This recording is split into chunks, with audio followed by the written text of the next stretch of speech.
kindly come on a dais, Head of Agriculture, MEIA Novonesis.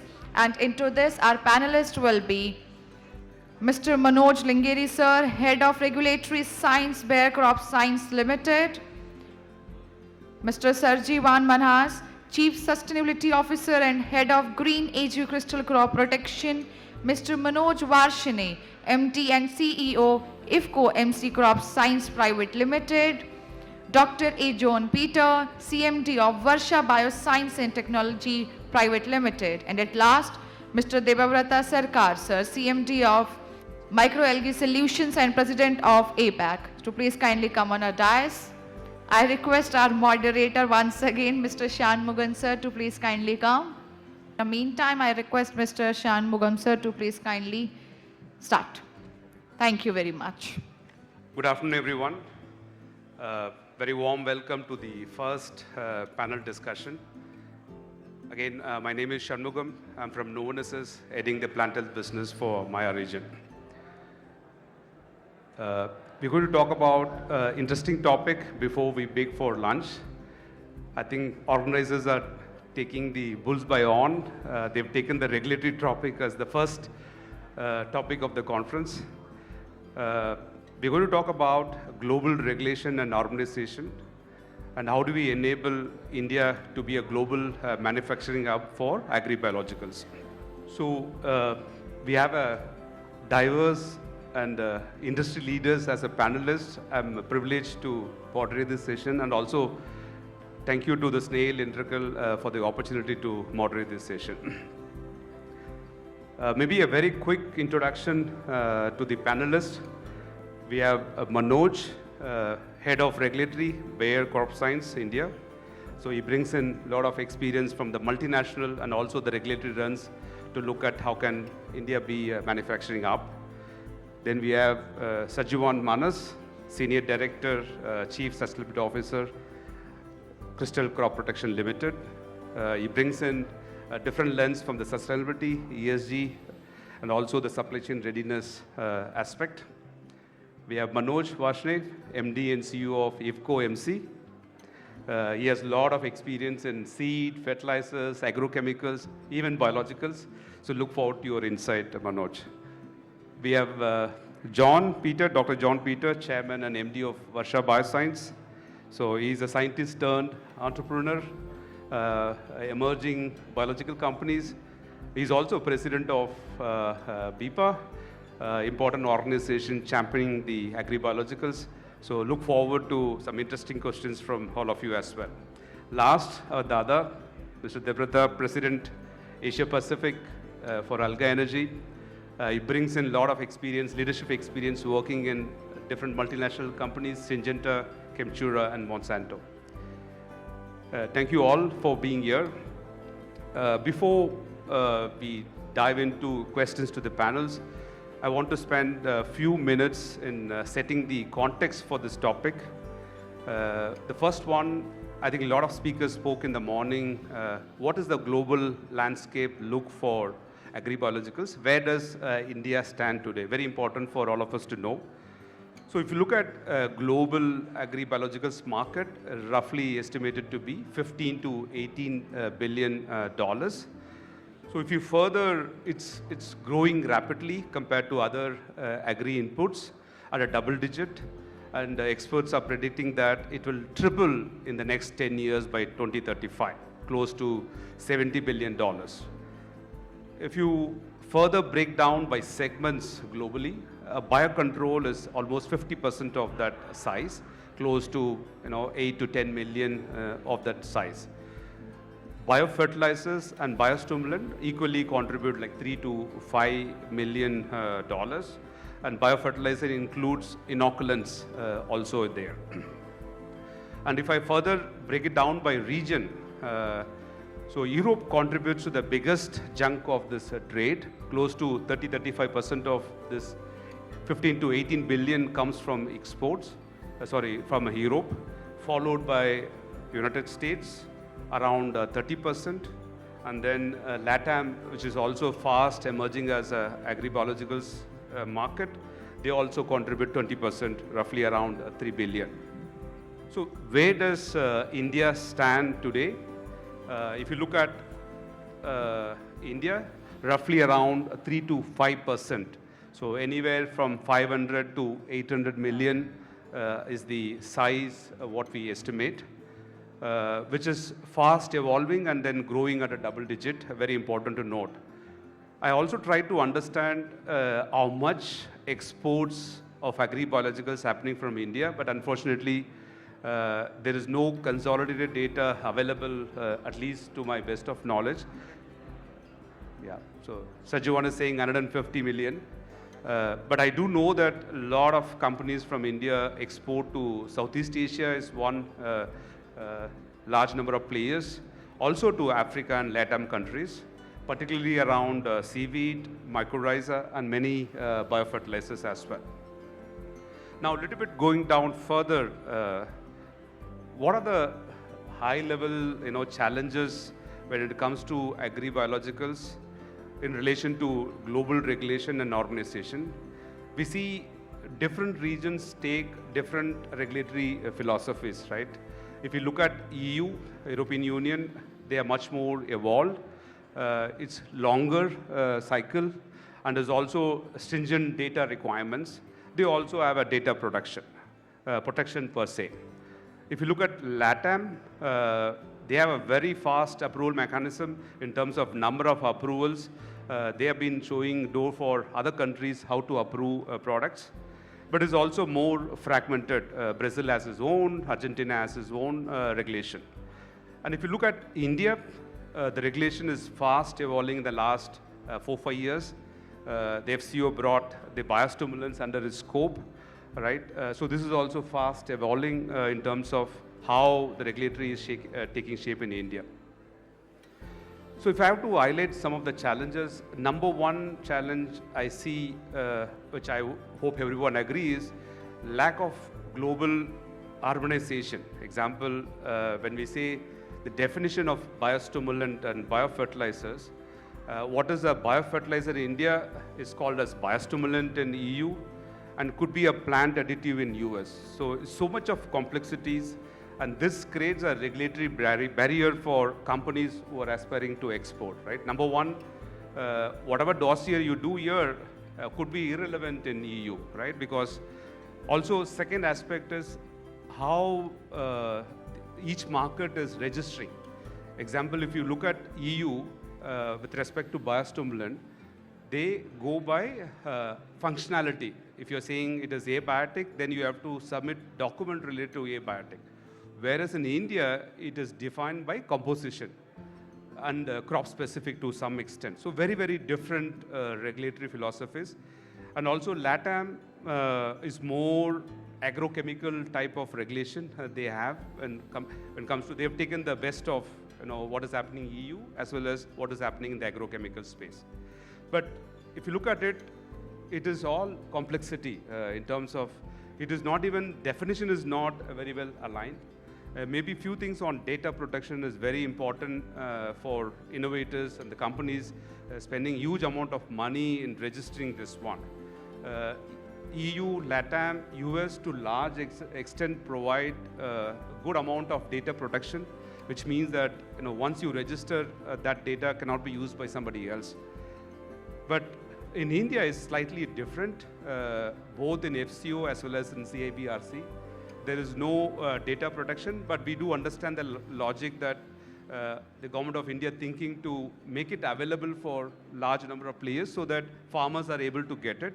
But the flip side of that thinking is it corrupts the innovation, right? People who want to register may not prefer India as a first destination to register the new molecules, right? After registering multiple countries, they might look at India as a country to register. Also, timelines also varies across a region. So when you talk about agri-biologicals, you have to start with the regulation and end with the regulation. That's the current status we have. So with that context of global market and the regulatory landscape and challenges, I wanted to ask our panelists to share their perspectives and also what works, what doesn't work, what need to change for us to be successful in making India as a global manufacturing hub for agribiologicals, as I said in my inaugural, this is a bold ambition and timing is right and very important for us to look at from that perspective. So maybe I will start with Manoj, Head of Regulatory Bayer Crop Science. Manoj, from a multinational perspective, right, we just spoke that data production is for biocontrol or biopesticide is not there in India. How critical for regulatory data protection in influencing the decisions of companies choose to file first?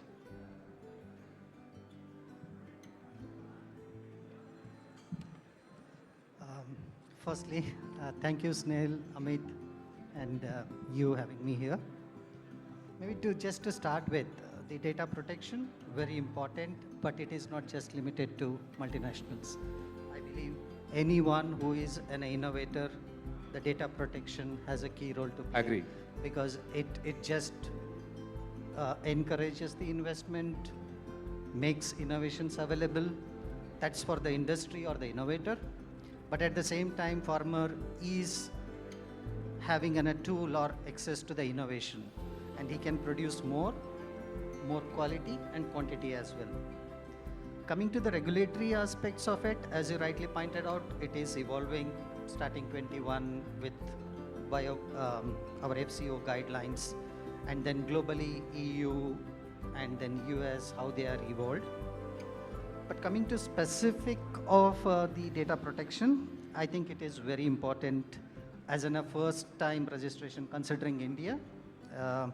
As a first time registrant, you need to develop a lot of data package to establish safety, efficacy, and it just doesn't stop there. It is also about having a great formulation. It is not just about any new strain in case of a live microorganism, but it's also about an innovative formulation.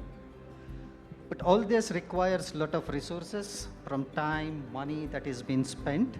But currently the regulations allows any subsequent registrant to come immediate as a follower with no real investment going in. So that's an impact on the investment, and that hinders the not only multinationals but also the Indian innovators to really come forward to introduce any innovation, especially with respect to the micro or for that matter any biologics into the country. So globally, when you look at it, there are many measures on say having the confidential business information, because in India I need to provide the manufacturing process, the details of the formulation, and that is available in public domain, and that is not the case elsewhere. The confidential business information is protected. There are stringent measures to protect them, either by intentional use by the government or by the regulator or by the unintentional usage. So maybe there is a scope to look into that way in India, at least for certain periods of a new first registration until certain amount of return on investment is seen. The second aspect is also about the sharing of this data or data compensation for the subsequent registrant. That's a measure that can also be looked into. This topic is under discussion. The confidential business information clause or protection of regulatory data are under discussion at various forms in industry and with policymakers. But one critical element which I experienced is, in most of the instances, the IP or patent is linked with the data protection. So that's in reality is incorrect, because unlike patent where you cannot really commercialize, but in case of confidential business information or protection of regulatory data, one can generate the same data, get the protection and commercialize it. So it will not prevent any subsequent registrant to commercialize the product. So there is a need to really look into, when we talk about data protection, there is a need to look into differentiating the IP or the patent and the data protection, and just not limiting it to the inventor. It is not a barrier for the subsequent registrant to come into, and therefore I think there is a scope to really look into to protect the investments coming in and allow innovations to reach the market. Yeah, thanks, Manoj. I agree. It's not for the MNCs, even for the local innovators, also equally important, the data product. One follow-up question, Manoj.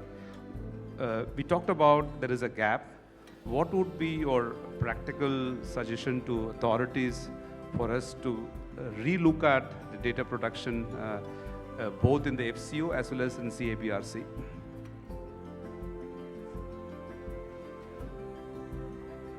As I said earlier, the discussions are at various levels with policymakers as well. One thing is to really understand who is benefiting with the data protection. So it should not be labeled as an innovator of X company or an X country. It's all about within the country there may be innovations coming in. So how best we can differentiate the data protection versus patent, how best we can really convince data protection is not a barrier for the subsequent entrant to come in. So that's the way we need to increase the dialogue or bring that understanding and bring everyone on the common platform to advocate on this. Thanks, Manoj, for the great insight on the data protection. Now, Sajivan Manas, you've been involved in sustainability, ESG, product traceability kind of activities, also supply chain readiness. So, from a global trade requirement, how can Indian biological companies align their ESG targets and also residue compliance expectation of the international buyers or catering to the international market? Thanks. Hello. Hello. Yeah. So thanks, Shanu. All of us, we know that agriculture biologicals are the cornerstone of ESG. You know, that can integrate the ESG into the global supply system. And the companies definitely, can have their sustainability framework around that, which can meet the global standards, like we talk of UN SDGs, Sustainable Development Goals, are the other standards which are set by the SAS, for example, SAS boards or something like that. Now, when we talk of, especially in the Indian context, we find there are, two types of industry. Let's bifurcate. One industry is where you have the medium to large agrochemical companies, which also deal with the biologicals. And then you have, other set of companies which are purely biologicals in India. There are a lot of hundreds of company entrepreneurs which are entering into this market. Now, when we talk of especially the ESG part, the large companies, like I said, agrochemical companies, the environmental, of course, is a part of embedded in their culture, because, you have to take care of the carbon emissions, you have to take care of, as far as the social responsibilities are concerned, you have to take off the safety of your employees, safety of the communities around which we work, and very, very strong governance as a part of the ESG framework. The fortunate part for the biological companies, that biological, since it is considered as one of the factor where you have really a part of the sustainable agriculture, I think they are in the advantage stage. When we talk of the compliance risk which are associated both these the industry which I have spoken, the Indian, especially the companies can be compliance risk free if we are able to meet those standards which have been set under the ESG governance part, right? So that's one part. Your second question was regarding how can India have a major exporter based on the residues. I think, as we discussed, that there can be different, like we said, that the platforms like now traceability is developing, which can detect that from where you have procured the material and how it has gone into the system. So if your traceability part is taken care, probably that can really help in the export of these commodities. The second part is the zero residues when we talk.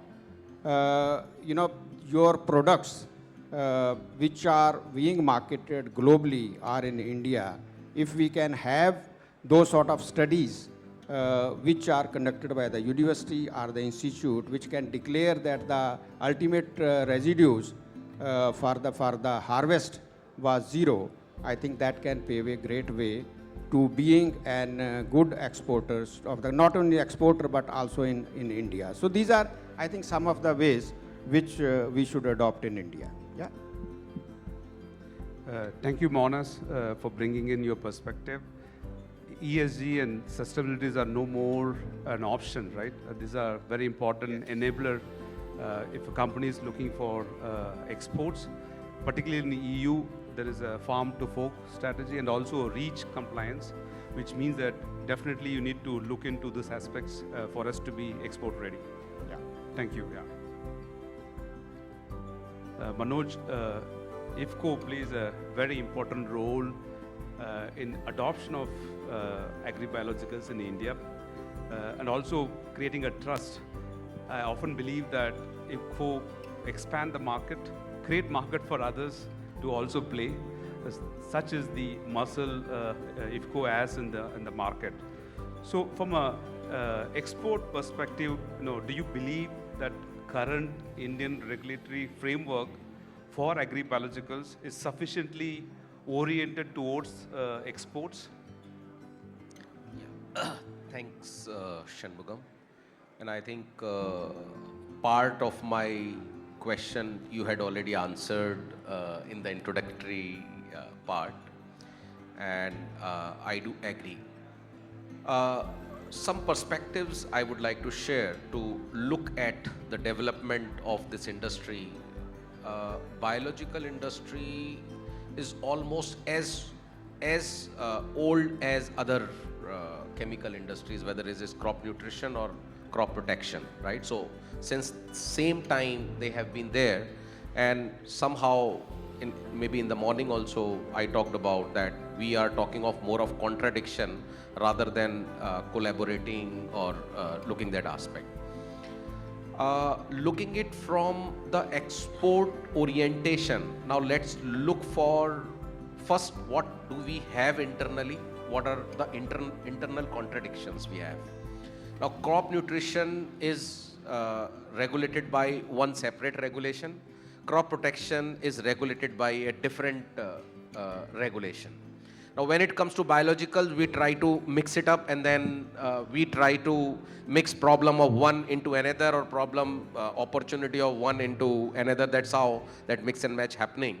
So in my opinion, this industry needs to talk two aspects very clearly. One is bionutrition and another one is biocontrols, right? So, and then any other biostimulation could be with nutrition or in between the protection or this thing. Now let's look for whatever the internal domestical challenges we already have in terms of regulatory guidelines being given separately, different, even though the sector is the same, right? Now we go to other countries. I'm sure I have not worked too much on exports, but there are single regulatory bodies compared to our country. So I think first requirement is to have a single industry, single regulation thing within our own country, so that we can align ourselves to the export orientation. So in my opinion, that's the first change required. Second one, you already covered that the harmonization is not there. The different countries where you want to export, they have different standards, we have different standards, mix and match. Some of the people have already been able to start. There are companies, number of companies who have already started, they are doing good amount, but they are limited by internal and external challenges to this aspect. So in my opinion, overall, if I will look at, the only thing which is required is the harmonization with the global standards, make one common thing which is addressing one industry, and then have two part or the differentiation clearly. I think, in my opinion, I would like to address only one point rather than talking too many points. Yeah, thank you. Thank you, Manoj. A very important recommendation of how do we bring under one umbrella in terms of regulatory. I also agree with your thoughts on first getting our act together in India and making sure that how do we further correlate to the global regulations. I think very important points, and I hope the associations here can take this recommendation to the government authorities. Thank you, Manoj. Thank you. Dr. John, this is a question specific to the exports of biofertilizer and biostimulants. Of late, I've heard from industry there are several challenges industries and companies are facing while exporting. I do understand that there is a clear mechanism when it comes to pesticide export, because there is pesticide only registration process is very clearly defined, whereas there is no process defined is what I understand. So what are your thoughts on what process gaps are there to address for us to enable, export of biostimulant and biofertilizers outside of India? Thank you, Shanmugam. First and foremost, I just want to emphasize on the export requirement from other countries also. The milestone for the quality parameters are ever increasing. Especially of late, when the AI has become the tool for many of the growers, they start using the AI and they start teaching how the quality should be to a manufacturer, especially in Western countries. And also, there is one more important parameter is they don't look organism as single entity. They say, I want kelp, I want protectant, I want the nutrition. So it's a combination of all. So they consider the product holistic nutrient, pest management and disease management, and also the nutrition management. So in that kind of situation, like what Mr. Manoj Vashni was telling, in our system, it is quite difficult to penetrate that kind of requirement, international data requirement, because we consider CIBRC for one product, FCO for another product. Some of them are not listed in any of the things, and we don't have any door to knock. So, and more important thing is, we should not consider classify the organism in terms of its efficiency or the functionality. We should consider that organism as an organism. So and so company has registered this product. So, and fortunately CIBRC is very, very proactive in terms of giving the export license. Within maximum 2 to 6 months they are giving that license. We are fortunate enough, and also the country of origin is also established with that. However, in terms of biostimulant and bionutrition, that kind of clarity is not there. And if we are interested in taking that kind of licenses, it is becoming very, very difficult. So this is the biggest bottleneck what I have seen in the system, and each department is working like a separate state. Don't touch me not attitude, and my domain is only this. So we as an industry will work parallelly with the different problems, with different requirements. So the ministry has to be supportive to the industry rather than trying to reinforce the regulatory part. So that is required, and change is happening, but not as expected that the speed what we require for the industry. So in coming days, there could be some visible changes might be happening in India. This is all things we need to do for us to export. So just one follow-up question, what would be your recommendation for us to bring in something similar what is there in the CABRC, also in the FCO, so that it enable the companies to have a very structured export mechanism? Yeah. Uh, what I suggest is we should go beyond CABRC and the INM. So there should be a single platform where all our concern can be addressed simultaneously. And there should be some kind of clarity on what are all the things we can do permissible within the country that may not hamper the importing country's interest. Say for example, we are talking about the human pathogens, limited 1 or 2 like that, but in European countries they list a lot of number of pathogens, and also the contaminant level is very strict. So that kind of platform we also need to create, and the Indian companies, we are though we have started much earlier than all rest of the world, but we need to improve the technology of production, formulation, downstreaming process, and the shelf life studies, all those things. So for which government, first of all, we need to have our own domestic market strengthening. Government has to support us as a biological industry. Government has to support us for integrating this very proper, with a very proper mechanism, so that first we will get the domestic business, so that will also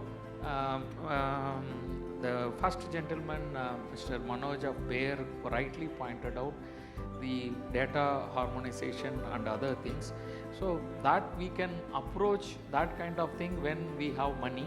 And the CABRC certainly is not the limit, and NINM is not the limit. We need to have a single platform. So we have been advocating that. Earlier DBT has come forward for establishing such kind of thing, and all of a sudden it has vanished. Now we are also working on it to have a single platform structure for the, especially export, it would be easy. Thank you. A very good point of bringing a single platform, because working in isolation creates complexities, particularly though countries also requires home country registration, right? Then it becomes even more complex. We might have registered as a biostimulant, then there's something else in other countries. Thank you, John. Moving on to Debrata. We heard in the morning, most of us talks about the crisis, geopolitical tensions in the West Asia. So there is a renewed interest for both across agribiologicals, more so in the biofertilizer and biostimulant. So what opportunities do you see for India in becoming a manufacturing and export hub for biologicals? Thank you. First of all, my respected panels and Amit for giving this opportunity. This time I will not be within the 60 seconds because my name is there. I'm not a wild card, so I will take a little bit more. I'm safe but not secure. So on a lighter note, so I think this crisis is really something. To be on the serious note, this crisis is really started when this Russia-Ukraine war, and now to top it up, this Middle East catastrophe. So I think 50%, the state of Hormuz is contributing 50% of the seaborne nitrogen phosphorus fertilizer across the globe. It's not about India anymore. And it is very recent past, I was in Indonesia, and there were a number of fertilizer companies. This was a fertilizer conference.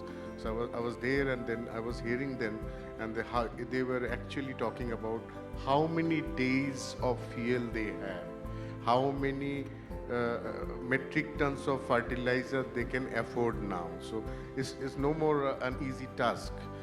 And on the top of it, when you talk about India, I think India is facing it most severely because we are the second largest importer of nitrogenous and phosphorus fertilizer.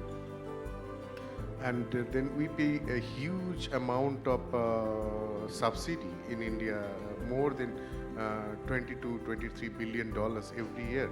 But with this catastrophe, it is with the gas, the gas, subsidy, reduction of gas and all other things are also putting a lot of pressure on urea production. So I think 8 lakh metric ton of urea is reduced from the regular production cycle every month. So you can imagine, and this is I'm talking about a month, 1.5 months back. So, and I think situation has not improved at all. So it is going to last. So you can understand when the season will come, which is just at the doorstep, what can happen. It can actually create a social crisis. Forget about all these nice and goody talks. We can actually get into a far bigger trouble. But every opportunity comes when you are in crisis. So probably it is very high time that we are talking about biologicals, biofertilizer for quite some time. I think it is high time that now we even the government agencies, organization, everybody should be together and really act upon it, because this crisis will actually help us to become more self-reliant. I think self-reliance is the key. And definitely there are if you wanted to produce more DAP, you cannot, because that is not in your hand, because you are highly dependent on import. But if you are talking about creating a biofertilizer hub, if you are talking about more self-reliant domestic technology, we can be good for the sustainable soil. We have options, but it is, I don't see it is a business anymore. It's something to do for survival. And when you have a question of survival, we have a huge opportunity in India, especially looking at the kind of dots that we have around. It's important that from the industry perspective and also from the government perspective, we need to join these dots. Sooner is better, because I don't think we have enough time to have only panel discussions. It's time to act. I think that's my 2 cents for the table. Thank you for bringing in a different perspective. We have so much opportunities in India alone with this disruption coming in, and there will be so many opportunities outside of India as well, right? So I think that's where we need to have a balance of how do we cater to the requirements in India, while we also see opportunities in outside of India. So before we open the floor for questions from the audience, anybody else from the panel wanted to have additional thoughts?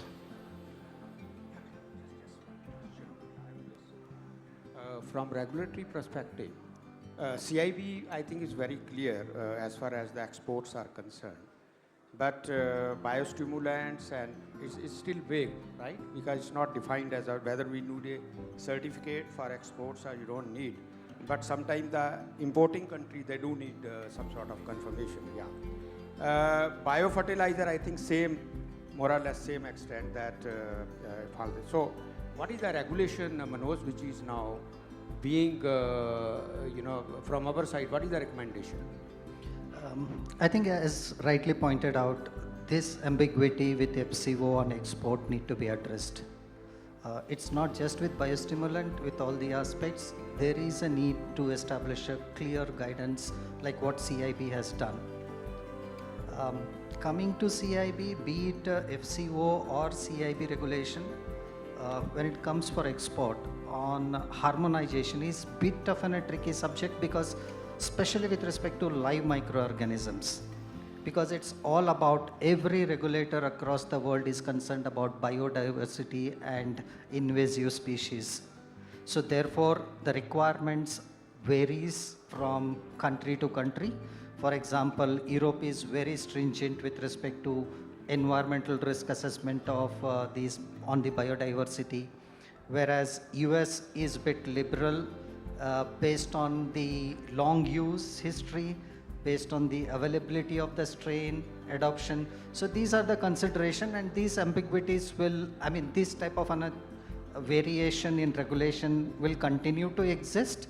But what is important is how best and how far we will be able to really harmonize.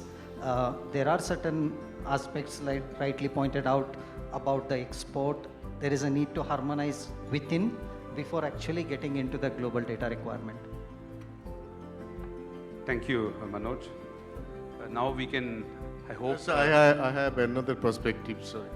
Yeah, This time I'm a wild card. So I think, there is a classic example of urgent and important. We can keep on discussing about what is urgent, what are important things. But remember, in the few days back, our Honorable Prime Minister has talked about 5 things. And there are a lot of debates around that, don't buy gold for an year, don't go overseas, and all these are related to very critical 2 aspects. This is about foreign currency, because the more you import, the more you travel, the more fuel you spend, you are going to shell out more foreign currency. And I'm telling you, right now in the current given situation, we are getting into a space where we will be probably crossing more than $30 billion in terms of subsidy, and our fiscal deficit will be much more higher that we expected it to be. And how long it is going to last, nobody knows. So I think it's a red alert. It is urgent and important. We can keep on discussing about the regulatory framework. We can keep on discussing about all the aspect that is important. But what is really urgent is that let's do agriculture first. So we need to be more self-reliant, and we need to act. And it is not only about government. I think all the organization, irrespective of our USPs and how we position ourselves and segmentation strategy beyond all these corporate gimmicks, let's talk and sit together and join hands and be one to solve or at least address the issue. It is time to act. Yeah, thank you. I just wanted to add the perspective what Debuda was saying and completely echo what he suggested. I think this is a testing year for the biologicals industry. And rather than, sorry, I am deviating from the topic looking at exports, there is enough opportunity inside our own country. And if the regulatory hurdles are being removed, I think we can address a lot of challenges being posed currently because of this crisis. So I think there is a need for coming together and like we are into probiotics. So is it possible to do something within that to export our products into different countries? I mean, that's my first question, sir, to you. And to the panel, that I think a lot of learning for me personally from the panel discussion. Sonogam, I think a great work you've done. But I think a lot more to be learned in terms of exports, the nuances about what one should do, not do. Is there some kind of a support system where entrepreneurs, budding like us, can get specific to export of biologicals? If it's white paper or some kind of a round table, that'll be very helpful. Thank you. Manoj? Yeah. As I said, biodiversity is the key consideration, not just in India, elsewhere as well. But I also mentioned about the considerations made by regulators in assessing and approving the live microorganisms specifically. In addition to that, yes, each country has its own biodiversity considerations in addition to safety and its environmental impact.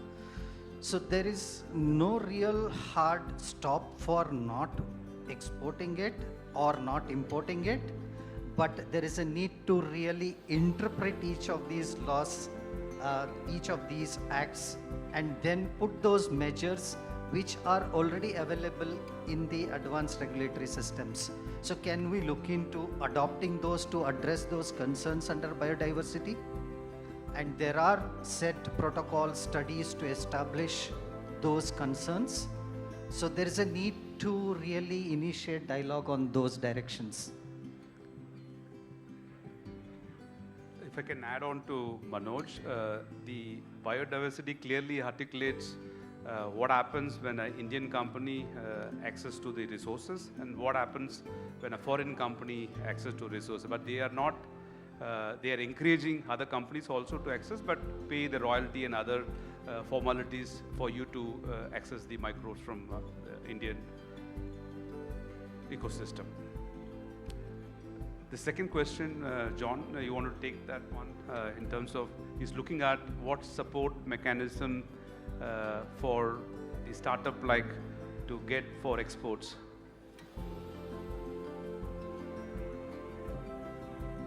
What support mechanism he was looking for, you know, a round table conference or an association for them to bring in clarity about what are the requirements for exports?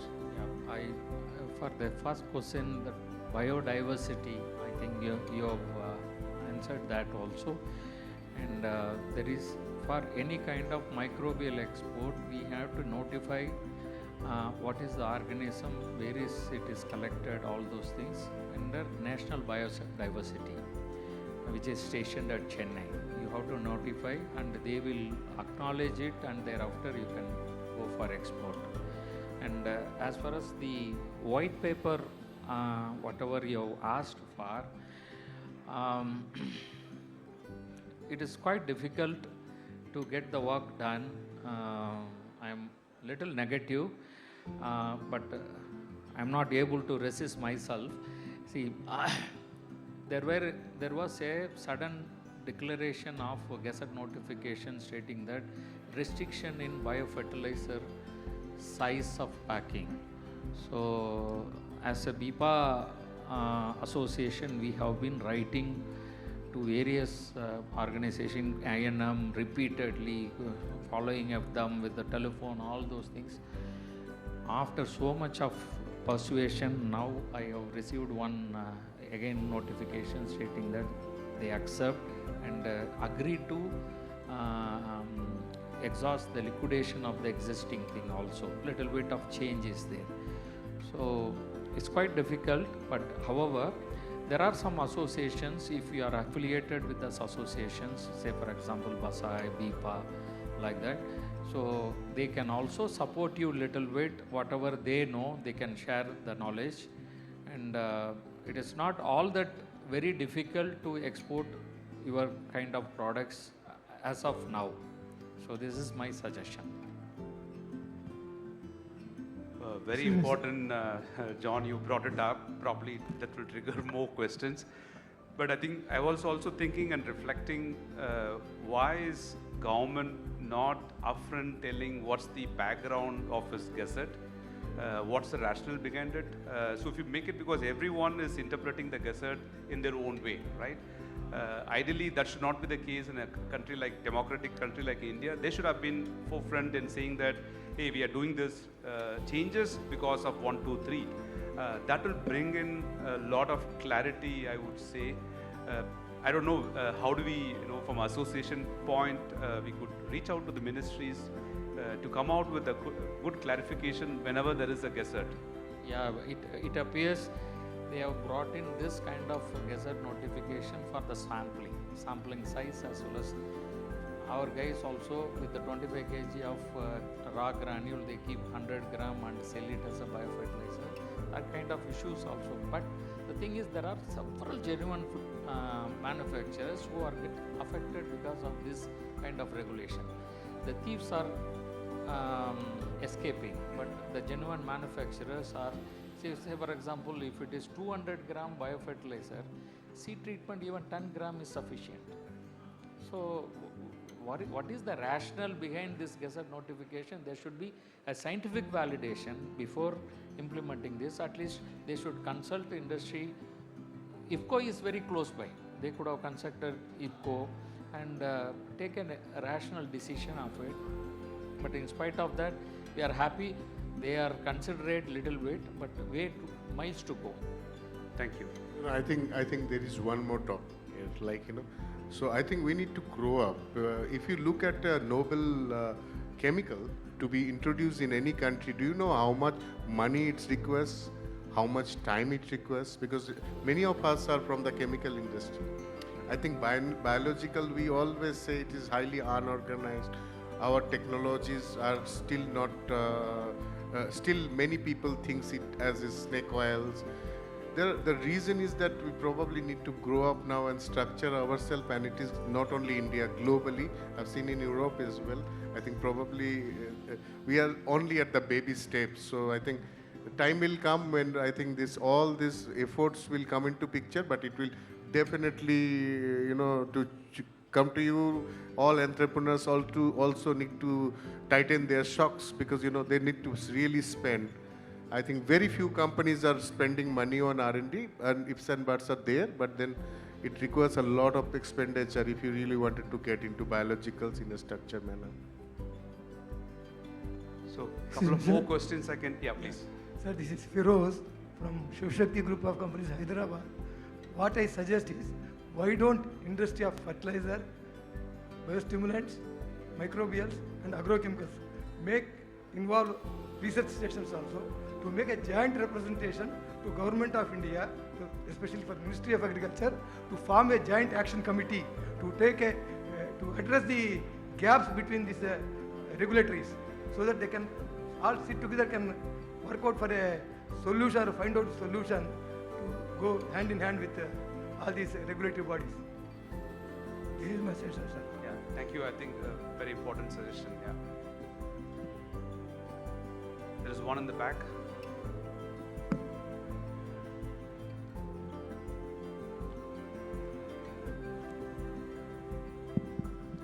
So I'm Prashant from Bandhan Agritech. So I have questions to the all panelists. Now we are talking about to make our industry for the export ready. So, but on the other hand, if we can say that there are the lot of the other companies, you can say European companies. So they are penetrating in India, right? So they have the different products, right? So we are on one hand we are the importer of biostimulant, and on other hand we are talking about we want to become the exporter. So don't you think that there is a lot of opportunity, as Manojji said in his talk also? So can we just focus only on the domestic industry?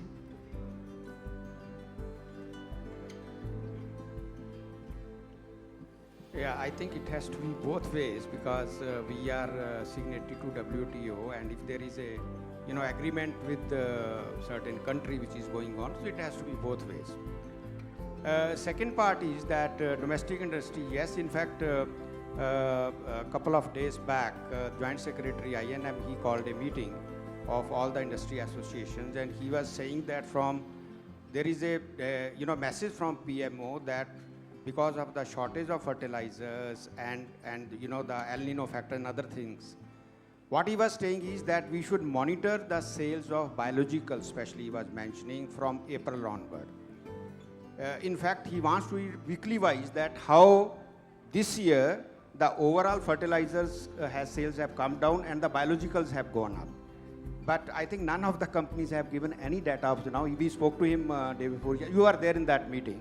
None of the companies have, because we ourselves have to give it that, look, last year, we have sold this much, this year we are selling this much. So this is how the government also come forward to support us if we are cooperative with the government. But the Joint Action Committee, which you said that we should form, I think this can be the right forum. Yeah. Sorry, we are running out of time. If there are more questions, please do engage during the lunchtime with the respective panelists. Thanks a lot for all the questions. Also, thanks to all the panelists for bringing in diverse perspective. Let me also close by summarizing a few points that stood out from this discussion. As rightly pointed out, there are so much opportunities within India. That is something which is coming out prominently. But I also feel there is opportunities outside as well. If you look at the overall market potential, there is so much opportunities outside, and also good amount of startups are there in the agri-biologicals. It's a good opportunity for them to be in different markets, because we can fetch different value for the same products if you're only operating in one market. So this is coming out very clearly. Second, around the data protection, a very important topic. I think definitely it needs a rethinking in terms of how do we balance, while we wanted to take care of the farmer interests, but we also wanted to make sure that we protect the innovation and get the return on investment for the companies who are investing in innovation. Third, how do we bring in a single platform? This is also very prominently coming in. Today we are in isolation. CABRC is much more evolved. They are much more diligent in addressing the industry queries. Unfortunately for FCO is still evolving. They are fairly new. But I think there is a lot of merit to bring both the organization under one umbrella. I think there is a lot for both BASAI and BIPA to take forward such discussion with the respective ministries. Once again, thank you all for listening in to this conversation, and also the panelists for your candid insights. Thank you very much. Thank you very much, everyone. Please give a big round of applause. And I once again thanking Mr. Shanmugam sir to taking such a great panel discussion. Now I request you to please kindly felicitate other panelists. Please come forward. In this panel discussion, we have talked about the global regulatory landscape for biological streamlining approval and registration process, export barriers and compliance challenges, policy reforms for global competitiveness, global supply chain shifts, emerging opportunities or challenges for India. And with that note, I once again thank you everyone for taking such a great panel discussion.